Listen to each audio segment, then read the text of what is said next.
Nakakita ka na ba ng isang anghel? Ano kaya ang mangyayari sa hinaharap? Makinig ang may pandinig. Hello everyone! This is Melanie and welcome to Gospel Sarang Channel. Hi guys! So ngayon ay nagbabalik. Continuation tayo ng The Names of God.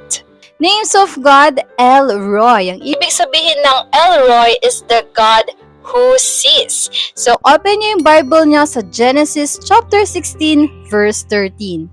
You are the God who sees me. Bilog ang mundo and possible na sobrang daming maganda at may hindi magagandang mangyayari sa buhay natin. Hindi natin alam kung ano ang mangyayari sa hinaharap, madaming unexpected happenings. Part pa dito yung mga shocking moments sa buhay natin. Walang sino man ang makakaalam kung ano talaga ang mangyayari sa hinaharap. Si God lang ang makakakita at nakakaalam ng mangyayari sa buhay natin. Gusto niyo bang makakita ng angel? Stop that! That's not what I am referring. I'm talking about doon sa Bible, sa pag-define ng Bible sa angel. So here is our example. Maraming uri ng angel and isa ito. So kung napapansin nyo, ang dami niyang mata. Talagang makikita niya yung kaibot-buturan, may ganun bang word? Mula sa kanunot-nunuan, mula sa kaluluwa at kalulooban natin, talagang makikita niya. Create kasi nitong angels ay si God. So, kung ganyan ka-astig, kaganda, ka-magical, yung creator, ano pa yung creator? So, bago pa tayo, alam mo yun, mamangha doon sa mga creature, dapat mas nauuna tayong mamangha doon sa creator. Kung yung angel na yan ay nakikita yung mga ginagawa natin, ano pa si God? And alam mo ba na God knows our secret, kung ano yung real motives ng heart natin, kung feeling natin wala nakakita sa ginawa nating sin, meron, at si God yun. So wala tayong matatago sa Panginoon. And alam nyo ba na even the count of our hairs, bilang ng Panginoon. Ito ay tinatawag na thrones. So, thrones appearance is perhaps the most bizarre of the first grouping. So, may grouping kasi yung mga angel. So, they are said to look like a great glowing wheels covered with many eyes. Kaya nga naman sinabi ko kanina na God even knows the number of her hairs. This actually means that God cares about the smallest details of our lives. He sees everything na nangyayari sa buhay natin. God is not only concerned doon sa mga big issues sa buhay natin. Also, pati yung mga small challenge, small na kinakaharap natin. Di ba may kanta na, natutulog ba ang Diyos?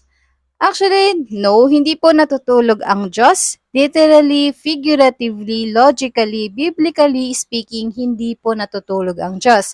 God po ay meron siyang three main attributes. God is omnipotent, God is omniscient, and God is omnipresent. So, omnipotent, ibig sabihin, all-powerful.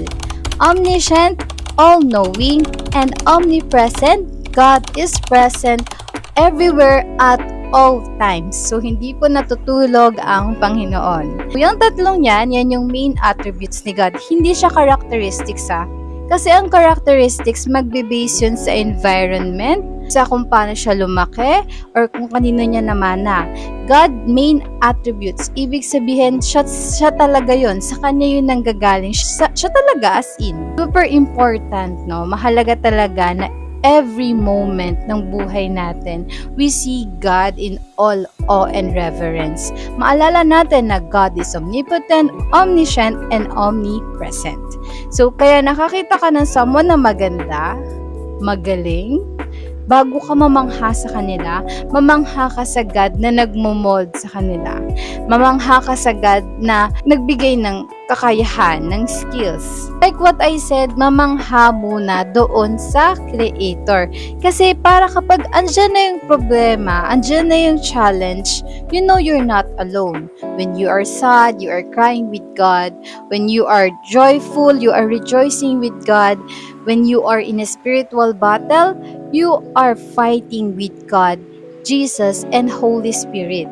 Like what I'm doing right now, I know I'm not sharing alone, but I am sharing Jesus with you. I'm sharing God's word with God and Jesus and Holy Spirit. So, just do your best and God will do the rest. Kung may lapses tayo, pagkukulang, ipasa Diyos natin. We need to surrender everything to God.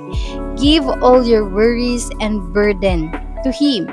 Kapag meron tayong pinagpe-pray, pag sinabi kasing ipasa Diyos, hindi ibig sabihin wala tayong gagawin. Ibig sabihin, we are waiting patiently with prayers, praising, and meditating His Word. Right after nun, makita na lang natin yung resulta na may miracle na mangyayari. Again, God is omnipotent, omniscient, and omnipresent. He is, He was, He has the absolute truth.